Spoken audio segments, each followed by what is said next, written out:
ओम नमो भगवते वासुदेवाय। श्रीमद्भागवत महापुराण तृतीय स्कंध अध्याय 5।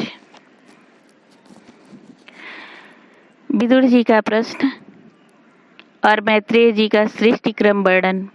श्री सुखदेव जी कहते हैं, परम ज्ञानी मैत्रेय मुनि हरिद्वार क्षेत्र में विराजमान थे। भगवत भक्ति से शुद्ध हुए हृदय वाले विदुर जी उनके पास जा पहुँचे और उनके साधु स्वभाव से आप्यायित होकर उन्होंने पूछा। विदुर जी ने कहा, भगवान, संसार में सब लोग सुख के लिए कर्म करते हैं, परंतु उससे न तो उन्हें सुख ही मिलता है और न उनका दुख ही दूर होता है, बल्कि उससे भी उनके दुख की वृद्धि ही होती है। अतः इस विषय में क्या करना उचित है, यह आप मुझे कृपा करके बतलाइए। जो लोग दुर्भाग्यवश भगवान श्री कृष्ण से विमुख, अधर्मपरायण और अत्यंत दुखी हैं, उन पर कृपा करने के लिए ही आप जैसे भाग्यशाली भगवत भक्त संसार में विचरा करते हैं। साधु शिरोमणि, आप मुझे उस शांतिप्रद साधन का उपदेश दीजिए जिसके अनुसार आराधना करने से भगवान अपने भक्तों के भक्तिपूर्ण हृदय में आकर विराजमान हो जाते हैं और अपने स्वरूप का अपरोक्ष अनुभव कराने वाला सनातन ज्ञान प्रदान करते हैं। त्रिलोकी के नियंता और परम स्वतंत्र श्री हरि अवतार लेकर जो लीलाएं करते हैं, जिस प्रकार अकर्ता होकर भी उन्होंने कल्प के आरंभ में इस सृष्टि की रचना की, जिस प्रकार इसे स्थापित कर वे जगत के जीवों की जीविका का विधान करते हैं, फिर जिस प्रकार इसे अपने हृदयाकाश में लीन कर वृत्ति शून्य हो योग माया का आश्रय लेकर शयन करते हैं, और जिस प्रकार वे योगेश्वर प्रभु एक होने पर भी इस ब्रह्मांड में अंतर्यामी रूप में अनुप्रविष्ट होकर अनेकों रूपों में प्रकट होते हैं, वह सब रहस्य आप हमें समझाइए। ब्राह्मण, गौ और देवताओं के कल्याण के लिए जो अनेकों अवतार धारण करके लीला से ही नाना प्रकार के दिव्य कर्म करते हैं, वे भी हमें सुनाइए। यशस्वियों के मुकुटमणि श्री हरि के लीलामृत का पान करते करते हमारा मन तृप्त नहीं होता। हमें यह भी सुनाइए कि उन समस्त लोकपतियों के स्वामी श्री हरि ने इन लोकों, लोकपालों और लोकालोक पर्वत से बाहर के भोगों को, जिसमें ये सब प्रकार के प्राणियों के अधिकारानुसार भिन्न भिन्न भेद प्रतीत हो रहे हैं, किन तत्वों से रचा है। द्विजवर, उन विश्वकर्ता स्वयंभू श्री नारायण ने अपनी प्रजा के स्वभाव, कर्म, रूप और नामों के भेद की किस प्रकार रचना की है। भगवान, मैंने श्री व्यास जी के मुख से ऊंच नीच वर्णों के धर्म तो कई बार सुने हैं, किंतु अब श्री कृष्ण कथामृत के प्रवाह को छोड़कर अन्य स्वल्प सुखदायक धर्मों से मेरा चित्त उब गया है। उन तीर्थपाद श्री हरि के गुणानुवाद से तृप्त हो भी कौन सकता है। उनका तो नारद आदि महात्मागण भी आप जैसे साधुओं के समाज में कीर्तन करते हैं, तथा जब ये मनुष्यों के कर्ण रंध्रों में प्रवेश करते हैं, तब उनकी संसार चक्र में डालने वाली घर गृहस्थी की आसक्ति को काट डालते हैं। भगवान, आपके सखा मुनिवर कृष्ण द्वैपायन ने भी भगवान के गुणों का वर्णन करने की इच्छा से ही महाभारत रचा है। उसमें भी विषय सुखों का उल्लेख करते हुए मनुष्यों की बुद्धि को भगवान की कथाओं की ओर लगाने का ही प्रयत्न किया गया है। यह भगवत कथा की रुचि श्रद्धालु पुरुष के हृदय में जब बढ़ने लगती है, तब अन्य विषयों से उसे विरक्त कर देती है। वह भगवत चरणों के निरंतर चिंतन से आनंद मग्न हो जाता है। मुझे तो उन सोचनीयों के भी सोचनीय अज्ञानी पुरुषों के लिए निरंतर खेद रहता है, जो अपने पिछले पापों के कारण श्री हरि की कथाओं से विमुख रहते हैं। हाय, काल भगवान उनके अमूल्य जीवन को काट रहे हैं और वे बाणी, देह और मन से व्यर्थ वाद विवाद, व्यर्थ चेष्टा और व्यर्थ चिंतन में लगे रहते हैं। मैत्रेय जी, आप दीनों पर कृपा करने वाले हैं, अतः भौरा जैसे फूलों में से रस निकाल लेता है, उसी प्रकार इन लौकिक कथाओं में से इनकी सारभूता परम कल्याणकारी पवित्र कीर्ति श्री हरि की कथाएं छांट कर हमारे कल्याण के लिए सुनाइए। उन सर्वेश्वर ने संसार की उत्पत्ति, स्थिति और संहार करने के लिए अपनी माया शक्ति को स्वीकार कर रामकृष्ण आदि अवतारों के द्वारा जो अनेकों अलौकिक लीलाएं की हैं, वे सब मुझे सुनाइए। श्री सुखदेव जी कहते हैं, जब विदुर जी ने जीवों के कल्याण के लिए इस प्रकार प्रश्न किया, तब तो मुनि श्रेष्ठ भगवान श्री मैत्रेय जी ने उनकी बहुत बड़ाई करते हुए यूं कहा। श्री मैत्रेय जी बोले, साधु स्वभाव विदुर जी, आपने सब जीवों पर अत्यंत अनुग्रह करके यह बड़ी अच्छी बात पूछी है। आपका चित्त तो सर्वदा श्री भगवान में ही लगा रहता है, तथापि इससे संसार में भी आपका बहुत सुयश फैलेगा। आप श्री व्यास जी के औरस पुत्र हैं, इसलिए आपके लिए यह कोई बड़ी बात नहीं है कि आप अनन्य भाव से सर्वेश्वर श्री हरि के ही आश्रित हो गए हैं। आप प्रजा को दंड देने वाले भगवान यम ही हैं। मांडव्य ऋषि का शाप होने के कारण ही आपने श्री व्यास जी के वीर्य से उनके भाई विचित्र वीर्य की भोग पत्नी दासी के गर्भ से जन्म लिया। आप सर्वदा ही श्री भगवान और उनके भक्तों को अत्यंत प्रिय हैं।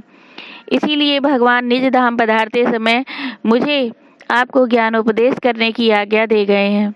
इसलिए अब मैं जगत की उत्पत्ति, स्थिति और लय के लिए योग माया के द्वारा विस्तारित हुई भगवान की विभिन्न लीलाओं का क्रमशः वर्णन करता हूँ। सृष्टि रचना के पूर्व समस्त आत्माओं के आत्मा एक पूर्ण आत्मा ही थे। न दृष्टा था न दृश्य। सृष्टि काल में अनेक वृत्तियों के भेद से जो अनेकता दिखाई पड़ती है, वह भी वही थे, क्योंकि उनकी इच्छा अकेले रहने की थी।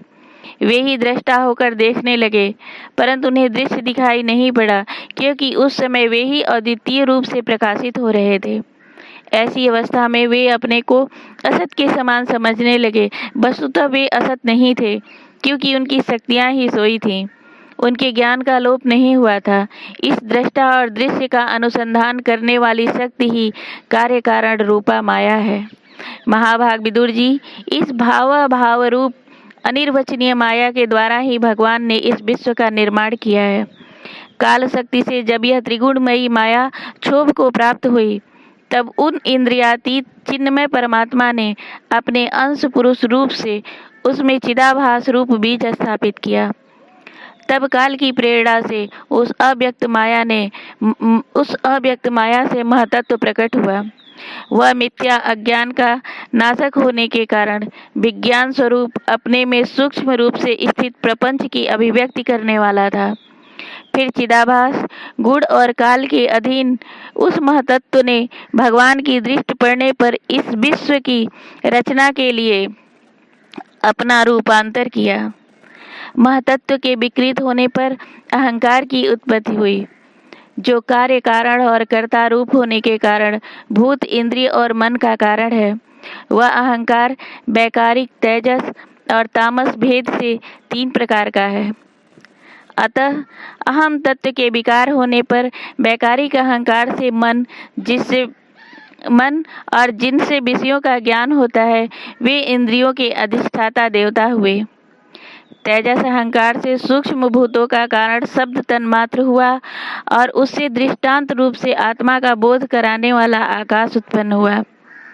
भगवान की दृष्टि जब आकाश पर पड़ी, तब उससे फिर काल, माया और चिदाभास के योग से स्पर्श तन्मात्र हुआ और उसके विकृत होने पर उससे वायु की उत्पत्ति हुई। अत्यंत बलवान वायु ने आकाश के सहित विकृत होकर रूप तन्मात्र की रचना की और उससे संसार का प्रकाशक तेज उत्पन्न हुआ। फिर परमात्मा की दृष्टि पड़ने पर वायु युक्त तेज ने काल, माया और चिदंश के योग से विकृत होकर रस तन्मात्र के कार्य जल को उत्पन्न किया। तदंतर तेज से युक्त जल ने ब्रह्मा का दृष्टिपात होने पर काल, माया और चिदंश के योग से गंध गुणमयी पृथ्वी को उत्पन्न किया। विदुर जी, इन आकाश आदि भूतों में से जो भूत पीछे पीछे उत्पन्न हुए हैं, उनमें क्रमशः अपने पूर्व भूतों के गुण भी अनुगत समझने चाहिए। ये महतत्वादि के अभिमानी विकार, विक्षेप और चेतनांश विशिष्ट देवगण श्री भगवान के ही अंश हैं, किंतु पृथक पृथक रहने के कारण जब वे विश्व रचना रूप अपने कार्य में सफल नहीं हुए, तब हाथ जोड़कर भगवान से कहने लगे। देवताओं ने कहा, देव, हम आपके चरण कमलों की वंदना करते हैं। ये अपनी शरण में आए हुए जीवों का ताप दूर करने के लिए छत्र के समान है तथा इनका आश्रय लेने से यति जन अनंत संसार दुख को सुगमता से ही दूर फेंक देते हैं। जगतकर्ता जगदीश्वर, इस संसार में तापत्रय से व्याकुल रहने के कारण जीवों को जरा भी शांति नहीं मिलती। इसलिए भगवान हम आपके चरणों की ज्ञानमयी छाया का आश्रय लेते हैं।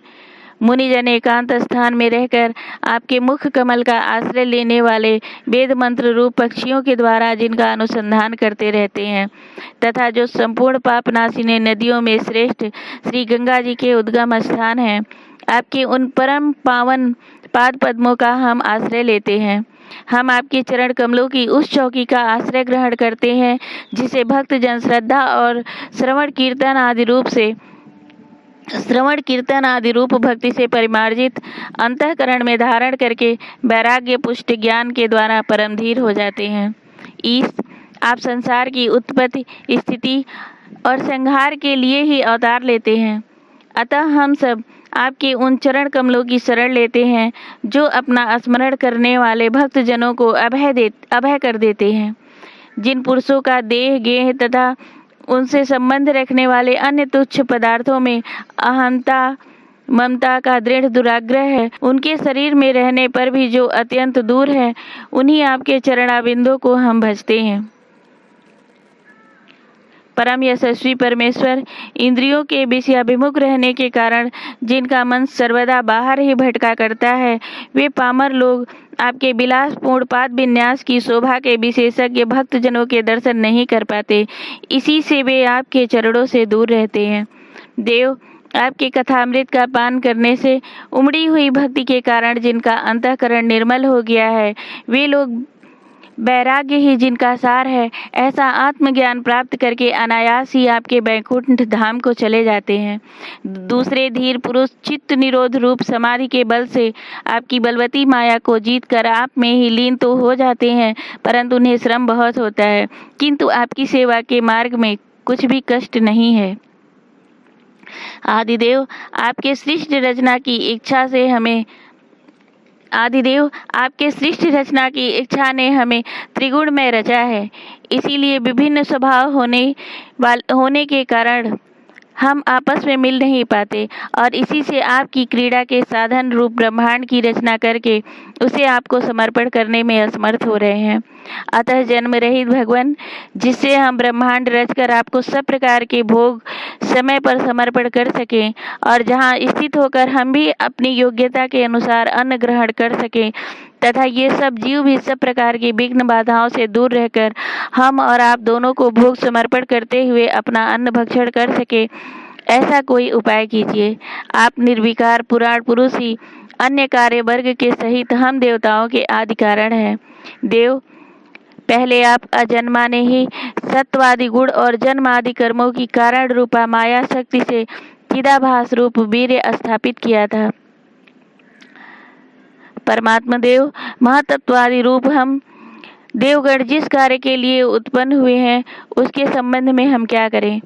देव, हम पर आप ही अनुग्रह करने वाले हैं, इसलिए ब्रह्मांड रचना के लिए आप हमें क्रिया शक्ति के सहित अपनी ज्ञान शक्ति भी प्रदान कीजिए।